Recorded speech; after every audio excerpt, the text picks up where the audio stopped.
데이터 사이언스 전문대학원 석사과정 은소진입니다. 학위 청구 논문의 주제인 웨어러블 기기를 활용한 뇌병변 장애인의 코호트 연구를 통해 열 노출과 심박 변이도에 대해 살펴본 연구를 발표하겠습니다. 기후변화는 IPCC 6차 보고서에 따르면 어떤 시나리오를 가정하고 어떠한 완화 정책을 시행한다 하더라도 향후 10에서 20년간의 기온 상승에 대한 단기적인 리스크는 피할 수 없다고 합니다. 이러한 고온의 노출은 인간에게 다양한 생리적인 변화를 일으킵니다. 특히 심혈관계에서는 즉각적인 반응을 유발합니다. 체온이 상승하면 우리 몸은 체열을 방출하기 위해 다음과 같은 여러 반응을 보이게 되고 심박수의 증가, 피부 혈관의 확장, 그리고 순환량의 재분배 등과 같은 과정에서 심혈관계의 부담은 증가하게 됩니다. 그리고 이러한 부담은 신체적인 취약성을 가진 만성질환자, 노인, 그리고 장애인과 같은 열 노출에 대응하는 보상 기전의 능력이 저하되어 있고 또한 이들은 건강 집단이 문제가 되지 않는 비최적의 온도에서도 이러한 생리적인 스트레스가 시작됩니다. 이러한 취약 집단을 대상으로 한 연구들이 최근 들어 나오고 있고 특히 장애인을 대상으로 한 연구 결과에 따르면 고온 노출은 응급실 입원의 위험을 증가시키고 있고 또한 장애인이 기후변화의 사각지대에 놓여 있다는 사회적 인식이 확산되기에 따라 이들에 대한 효율적이고 고온 대책의 지원의 필요성이 강조가 되고 있습니다. 선행 연구들을 살펴보면 장애인 중에서도 장애 유형에 따라 열 노출에 대한 리스크가 상이하다는 것을 알 수 있고 특히 뇌병변 장애인은 장애 판정의 기준이 다른 장애 유형과 달리 특정하게 뇌 손상이라는 신체 기관에 국한되어 있고 이러한 뇌 손상은 체온 조절의 중추가 위치한 중추신경계의 교란을 유발할 수 있고 또한 대사 및 운동의 조절 능력뿐만 아니라 위험 상황에 대한 판단 기능까지 전반적으로 저하가 될 수 있습니다. 이는 고온에 대한 생리적인 취약성을 가중시키는 여러 요인들이 됩니다. 이전에는 온도 노출과 건강의 영향에 대해서 선행 연구들은 크게 두 가지 방향으로 진행되고 왔습니다. 첫째는 개인이 아닌 집단을 분석 단위로 하여서 특정 질환에 대한 발생률, 사망률, 입원율 등을 분석하는 생태학적인 역학 연구, 통제된 환경에서 방해 온도를 높이거나 운동을 시키는 등의 인위적인 조건을 조작하고 그 결과를 관찰하는 방식의 실험실 연구가 있었습니다. 하지만 이러한 기존 연구는 실제 환경 내 열 노출에 대한 건강 영향을 정량화하는 데는 한계가 있었습니다. 생태학적인 연구는 주로 거주지 기반의 일평균 기온을 노출 지표로 사용하고 있는데 이는 개인이 실제 노출과 맞지 않는 시공간적인 오분류의 문제가 발생하고 또한 집단 데이터의 한계로 개인의 실시간적이고 생리적인 기전에 대해 분석에 어려움이 있습니다. 반면에 실험실 연구는 통제된 환경에서 기반하기 때문에 실제 환경에 대한 복합적인 요인을 반영하지 못하는 실제와의 간극이 존재합니다. 또한 두 연구 설계 모두에서의 대상은 뇌병변 장애인과 같은 고위 연군을 다루는 연구로 진행되고 있지 않아 매우 부족하다는 것입니다. 따라서 본 연구에서는 고온 노출이 뇌병변 장애인의 심혈관계에 부담에 미치는 영향을 평가하기 위해 기존 두 연구의 한계를 보완할 수 있는 전향적 코호트 연구를 구축하였고 여기서 전향적 코호트 연구라는 것은 연구의 시작 시점에 연구 참여자들을 모집한 뒤 그 이후 시점으로부터 데이터를 지속적으로 수집하고 분석하는 연구의 방법입니다.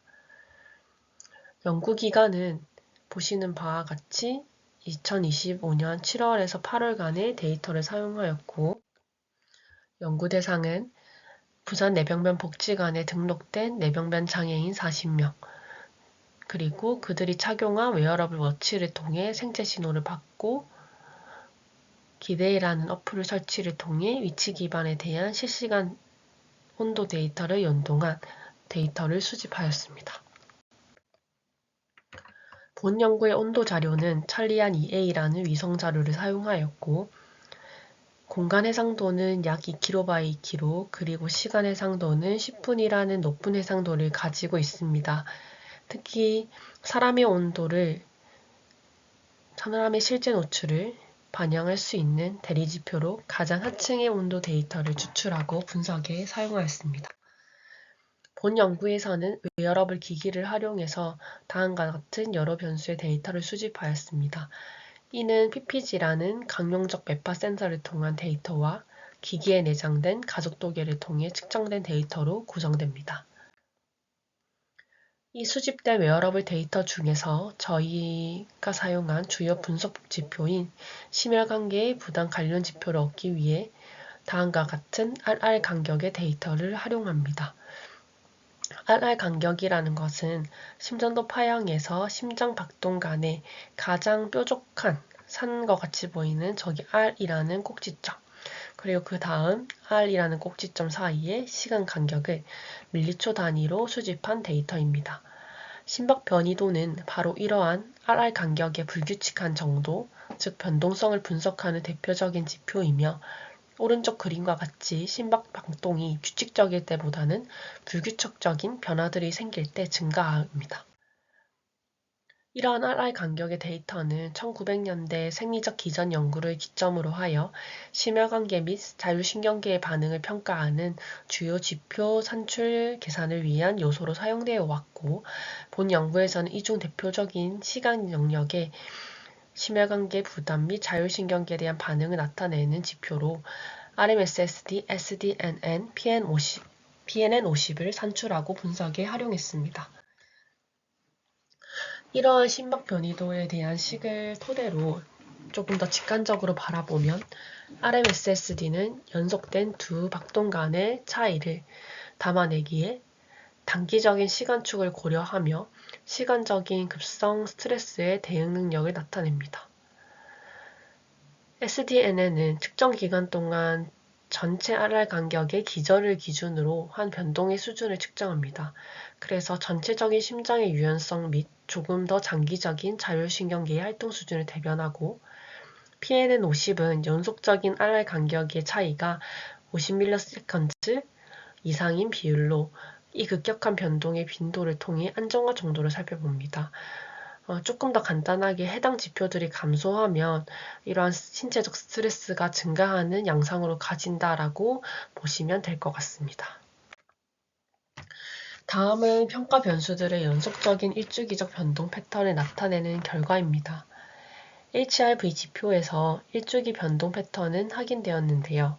오전 시간대에 상대적으로 높고 오후 시간대 감소하는 패턴을 보이고 있고, 참고로 수면 시간대는 생리적인 변동폭이 커서 분석 결과에 영향을 줄 수 있다는 다른 선행 연구들과의 방향성과 동일하게 분석에서 제외하였습니다. 앞서 온도 변수와 심혈관계 평가 변수를 10분 단위로 매핑한 자료를 사용하였고, 이처럼 시간 주기성과 움직임의 정도를 보정함으로써 고온 노출과 심박 변이도의 연관성을 살펴보았습니다. 연관성을 분석하기 위해 CTS라는 케이스 크로스오버 타임 시리즈 디자인을 사용하였습니다. 이 방법론은 복수의 개인에게서 시계열로 반복 측정된 자료에 대해 자기 대조의 구조로 분석함으로써 개인 간의 고정된 교란 요인을 자동적으로 제거하고 동일 개인 내에 시간대별의 변화만을 집중적으로 분석하는 디자인입니다. 노출의 비선형적인 효과와 시간의 지연 효과를 동시에 고려하기 위해 DLNM이라는 모델도 함께 사용하였습니다. Distributable Lag Non-Linear 모델은 생리적인 반응 자체가 특정 시점의 노출만으로 판단되는 것이 아니라 기온 변화의 비선형성과 이전 시간대의 누적된 영향을 통합하는 방식입니다. 다음은 분석식입니다. 첫 번째 항은 DLNM의 핵심인 크로스베이시스를 적용하였고, 노출과 반응 관계를 나타내는 비선형적 함수와 시간 지연 관계를 나타내는 지연 함수의 텐서의 곱의 형태로 해기 분석식에 맞게 구조화하였습니다. 이를 통해 최대 1시간까지의 지연 효과와 비선형 효과를 동시에 반영하고 있고, 두 번째 항과 세 번째 항은 교란 병수를 통제하기 위한 공변량에 대한 보정항입니다. 마지막 항은 개인에 대한 알짜를 기준으로 층화를 하고 있고, 이는 개인 고유 특성, 나이, 장애 정도, 기저질환 등과 같은 날짜에 따른 일간 변동을 자동적으로 통제합니다. 연구 결과입니다. HRV 지표들은 전반적으로 온도가 높아질수록 감소하는 패턴을 나타냈습니다. RMSSD는 약 27도를 기점으로 하강하는 추세를 보였고, SDNN과 PNN50 역시 28도에서 30도 이후로부터는 감소하는 추세를 보였습니다. 그리고 온도 분포상 25백분 이수 대비 97.5백분 이수의 온도 구간에서 나타난 변화량입니다. HRV 지표 중 RMSSD는 고온 노출 시 유의미한 감소를 보였습니다. 해당 연구는 앞선 목적이었던 열 노출과 심박 변이도의 연관, 즉 심혈관계에 부담을 미치는 영향에 대해 알아보았고, 온도 노출의 증가가 HRV의 감소를 보이는 선행 연구와 유사한 결과를 보였습니다. 특히 단기 영향 추세를 보는 RMSSD에서는 뚜렷함을 보였고, 이는 부교감 신경 억제를 기반으로 한 심혈관계에 대한 부담 증가를 의미하고 있습니다. 다음은 연구의 의의입니다. 기존 폭염 건강 영향에 대한 연구는 구조적인 한계를 보완하는 근거로 이 해당 연구를 시행하였습니다. 그래서 치약 집단이 내병변 장애인을 대상으로 수행된 거의 국내에서는 몇 안 되는 실증 연구이고, 기존 일반 인구를 중심으로 한 분석의 대상의 틀을 확장하고 있습니다. 또한 위성 기반의 고해상도의 온도 자료와 웨어러블 워치 데이터를 활용함으로 통해 시공간적인 오분류를 최소화하고 개인 수준의 실제 노출 환경을 정밀하게 반영하고 있습니다. 그리고 심박수와 심박 변이도의 지표를 활용함으로써 환경 노출에 대한 생리 반응, 건강 영향의 경로를 정량적으로 제시하고 있으며, 리빙넷 기반의 일상생활에서 연속 데이터를 수집함으로써 이러한 연구 결과가 현실 적용성이 높아지는 결과를 가져올 수 있었습니다. 물론 해당 연구에는 한계가 존재합니다. 개인에 대해서 실제 체감 환경을 완전히 반영하지 못하기 때문에 아직까지는 노출의 오분류의 가능성이 존재하고 있고, 또한 시스템적인 GPS 누락 문제, 내병변 장애인의 비전형적인 움직임으로 인해서 일반 인구 집단과 다른 활동량 표정에 아직까지는 잔여적인 노이즈가 남아있을 가능성, 또한 연구기간이 현재 진행되고 있는 연구로서 2025년 7월에서 8월까지의 데이터만을 활용하여 중간 온도 데이터가 부족하다는 한계를 가지고 있습니다. 따라서 향후 연구에서는 지속적으로 데이터를 수집해서 더 많은 장기간에 대해 분석을 진행하고, 또한 개인적인 특성을 고려해서 조금 더 맞춤형 분석을 통해 폭염 건강 영향에 대해서 세부적으로 탐색하며, 이를 통해서 개인 맞춤형 조기 경보 시스템의 개발로의 확장을 만들어내는 데 있어 좋은 연구로서 발전시키고 싶습니다.